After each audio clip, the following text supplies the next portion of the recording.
Après une semaine de pause, dans le dernier chapitre de Jujutsu Kaisen, Akari et Kashimo finissaient leur combat à mort en 1 contre 1 au sommet. Combat à la puissance ultime qui nous a épaté et démontré la puissance de deux monstres de leur univers au sommet dans un combat au sommet. Kashimo dans l'eau et Akari n'est plus immortel. Nos personnages préparent à en finir définitivement pour ce combat qui allait d'ailleurs se clore quelques secondes à la fin du chapitre. Le vainqueur, eh bien nous le saurons dans ce chapitre et dans cette vidéo.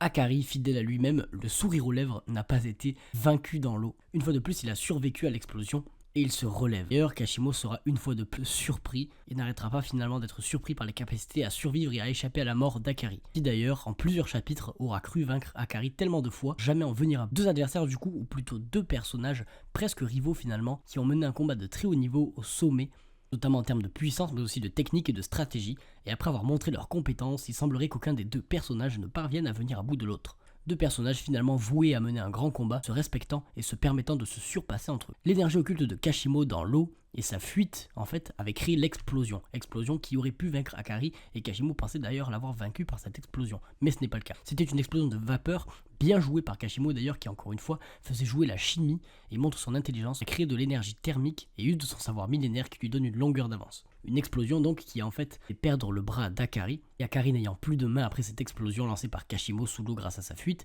il ne peut plus lancer son extension du territoire et ne peut plus être immortel, et Kashimo a donc un avantage considérable. Même si Akari a survécu, il le dit lui-même, son avantage principal n'est plus car il ne peut plus être immortel, et Kashimo a éliminé le plus gros de la menace. En effet, la défaite était assurée pour Kashimo si Akari réétendait son territoire, car Kashimo n'avait plus d'énergie occulte. Akari aurait donc vaincu. Alors pendant l'explosion, Kashimo s'est assuré que Akari perde son bras, afin que même si Akari survive par chance, comme c'est le cas, il perde au moins son bras. Du coup, Akari, comprenant la manip de Kashimo qui allait lui enlever son bras, il l'a sacrifié afin de survivre à l'explosion. Et le plan de Kashimo a donc marché, Akari a laissé son bras, mais a quand même fait en sorte de survivre à l'explosion. Akari n'a donc plus son pouvoir redoutable qui était son seul atout pour vaincre Kashimo malheureusement. Un plan donc bien ficelé de Kashimo mais aussi d'Akari qui arrive une nouvelle fois à sauver sa peau et à jouer avec la mort pour la 3e fois consécutive, jouant de son énergie occulte pour sacrifier uniquement son bras et pas le reste et survivre. Ici encore une fois, Akari a anticipé Kashimo et Kashimo a anticipé Akari, et c'est là qu'on peut voir que ces deux personnages ont vraiment du mal à se vaincre entre eux. Ce qui ne veut pas dire d'ailleurs que l'un n'est pas plus fort que l'autre pour autant et que les deux personnages se valent en termes de puissance. Akari échappe à la mort et semble se sauver régulièrement, une incarnation finalement de la chance, mais aussi d'une intelligence au combat, personnage fidèle à lui-même. Akari et Kashimo, comme deux rivaux, semblent même en plus de 4 chapitres ne pas arriver à se vaincre malgré leur puissance. Un combat donc incroyable sans vainqueur, car les deux adversaires qui se tiennent tête avec respect n'arrivent pas à venir à bout de l'un de l'autre. Akari d'ailleurs pourrait tuer Kashimo parce qu'il est au sol et qu'il n'a plus d'énergie occulte, et il aurait donc en soi gagné ce combat, même si ce n'est pas les... Si je dis qu'il n'y a pas de vainqueur, c'est car déjà Akari a besoin des 100 points de Kashimo, et malgré la notion de combat à mort, il ne peut pas le tuer. Akari est un homme qui respecte son adversaire et qui est intelligent, et malgré sa puissance, Akari sait très bien que Kashimo n'a pas tout donné contrairement à lui. Tuer Kashimo et se déclarer vainqueur n'est pas éthique et ne correspond pas à ses valeurs, tout ce qui tourne autour de la fameuse fièvre d'Akari, qui restera fidèle à lui-même et décidera de ne pas tuer Kashimo et de ne pas se déclarer vainqueur du combat. Akari en fait il a remarqué que Kashimo n'a même pas utilisé son sort, il a seulement manipulé son énergie occulte sous forme de foudre à la perfection et de manière divine, due à la puissance finalement bien supérieure de Kashimo et ses années d'existence. Akari s'est donc battu contre un Kashimo sur la réserve, ce qui fait que les deux personnages n'ont pas réussi à se vaincre. Ce facteur-là aurait potentiellement changé si Kashimo avait tout donné. Le sort de Kashimo qui n'a pas été utilisé peut être apparemment utilisé qu'une seule fois et Kashimo le garde pour Sukuna et pas pour Akari qui n'est donc pas son adversaire principal, donc logique que Kashimo n'ait pas tout donné. Il ne s'est donc pas donné à fond pour vaincre Akari et pourtant il aurait pu largement le vaincre si Akari d'ailleurs n'était pas si monstrueux et chanceux quelque part avec son sort, mais Akari a su tenir tête à cette version de Kashimo là. Akari propose alors un marché à Kashimo. Kashimo, Hajime et Akari, deux anciens adversaires, sont maintenant deux alliés et se dirigent vers de nouveaux horizons. Deux alliés surpuissants après un des plus grands combats de l'œuvre. Ils se réunissent maintenant sans avoir parvenu à se vaincre et avancent vers la suite de l'œuvre. Très beau combat qui se clore et parmi les plus impressionnants de l'œuvre, et on a pu déjà tâter le potentiel de deux personnages qui n'ont pas encore tout montré. Pour Akari, on ne sait pas trop. Akari sait très bien ce qu'il fait et il va laisser Kashimo affronter Sukuna. Donc Yuji Itadori. Kashimo va alors probablement affronter Yuji car Akari le dit clairement en mentionnant qu'un élève doit obéir à son maître. Pendant Yuji Kashimo n'est pas l'objectif. Alors peut-être que par X moyens, Sukuna prendrait possession du corps d'Itadori, à voir. Le contrat est alors révélé, en fait Akari laisse Kashimo affronter Sukuna comme je l'avais dit en le conduisant à Yuji et en échangeant Kashimo. Et en échange, Kashimo passe ses points et ajoute une règle. Celle de donner le nombre de points qu'il souhaite à un joueur. Akari a donc atteint son objectif et a fait sa part du boulot tout comme Yuji et Megumi.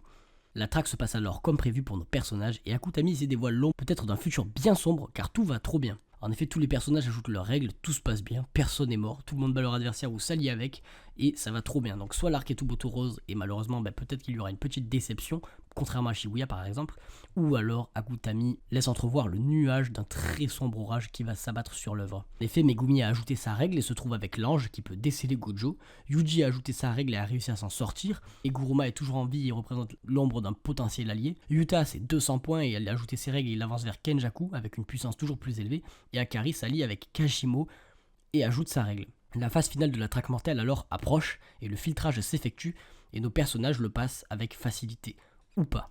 Les choses très sérieuses approchent donc car Kenjaku va devoir réagir à l'avancée de nos personnages et de leurs alliances. Akari retournera voir Charles Bernard qu'il a vaincu mais qu'il n'a pas tué et lui accordera d'ailleurs un peu de bienveillance, dévoilant au final un côté gentil et moins brutal du personnage qui nous est dévoilé en profondeur au fur et à mesure des chapitres.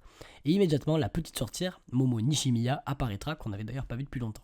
Elle va en fait nous faire un bilan sur les points de la traque et va jouer ce rôle-là. 4 règles vont être ajoutées, c'est l'objectif de la traque mortelle et c'est un petit rappel qui fait d'ailleurs pas de mal après avoir enchaîné ces 4 phases de nos personnages différents lors de leur introduction de la traque mortelle. Les 4 règles donc pour objectif d'être ajoutées grâce aux différents points récoltés par nos personnages sont en gros de transférer des points, permettre aux joueurs de se retirer de la traque, désactiver les brouillages et les signaux pour la communication entre les colonies et permettre d'entrer et sortir des colonies.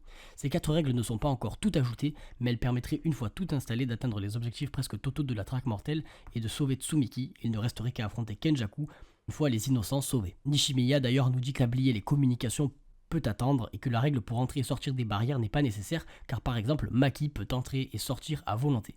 Et apparemment, si Maki peut entrer et sortir à volonté des barrières, c'est tout simplement car elle est devenue un monstre et n'est plus considérée comme humaine. Rappelons-le, Maki est dorénavant un fléau de la destruction, de la haine, de la vengeance et n'a plus rien d'humain, tellement plus rien d'humain que Maki n'est plus considéré comme un humain, mais comme un monstre par même ses amis. Maki fait alors son entrée dans la traque mortelle. Akutami nous introduit un nouveau personnage et on enchaîne sur une nouvelle phase de la traque mortelle après ce léger bilan de pourquoi nos personnages se battent, les règles qu'ils ont ajoutées et les règles qu'il reste à ajouter pour la fin. Et on remarque bien ici d'ailleurs qu'on est au moins à 50% de la traque mortelle vu la plupart des règles qui ont été ajoutées sur les 4 et l'ombre des prochaines règles qui se rapprochent. Mais évidemment, le climax n'est pas encore là et l'arc n'est pas fini. Mais Nishimiya ici nous fait un petit point de la traque mortelle et on voit qu'elle avance bien et que la phase finale est très proche. Mais d'abord, on rentre dans une nouvelle phase de l'arc avec Maki. On se dirige alors ici vers la colonie de Sakurajina, et Maki et Noritoshi Kamo se croisent, et les deux observent leur changement et l'augmentation de leur puissance. Noritoshi Kamo a été rejeté par son clan, il a d'ailleurs une nouvelle coupe et un nouveau car design très intéressant qui le rendent plus puissant selon moi en termes de vue, il dégage quelque chose de plus fort. Tout comme Maki évidemment, et les deux personnages se rejoignent alors sur cette position-là, celle d'avoir été rejetés par leur clan. Maki et Kamo vont donc faire alliance, et ont apparemment survécu au filtrage de leur colonie, et ils s'apprêtent à changer de colonie d'ailleurs car ils auraient même croisé Yui et Mei Mei, qui sont donc aussi dans la traque mortelle et font leur taf et sont encore en vie. Nos personnages sont donc bien installés dans leurs diverses colonies. Cependant, avant de quitter la colonie car le travail a été effectué par Maki qui semble faire un boulot monstrueux lors de cette traque mortelle, Maki devenu monstre et Kamo banni sont maintenant bien différents. Et juste avant qu'ils partent, un fléau venu d'ailleurs pénètre la barrière et devient joueur de la traque mortelle, un fléau inconnu qui semble surpuissant. Et il arrive tout droit là où Maki se trouve et Noritoshi. Tous deux bien différents, qui après avoir atteint leur objectif dans leur colonie s'apprêtent à affronter un fléau inconnu, peut-être la réincarnation directe en fléau de Naoya, qui rappelons-le n'a pas été tué avec énergie occulte, et peut donc renaître en esprit maudit surpuissant et venir se venger de Maki, ce qui est pour moi très probable. Maki et Noritoshi Kamo vont donc affronter un fléau avant d'en finir sur leur colonie et à mon avis le passage sera un peu plus rapide et permettra d'avancer vers la phase finale de la traque mortelle. Très gros chapitre d'Akutami qui nous ramène directement dans une nouvelle colonie et suivre de nouveaux personnages. Retour de Maki toujours plus monstrueuse et badass et proche de Toji avec les autres personnages qui sont en place pour une phase finale de l'arc plus proche que jamais. Suivre la suite avec nous, abonne-toi et like, follow-moi sur Twitter. C'était Kaiza, à très bientôt, ciao.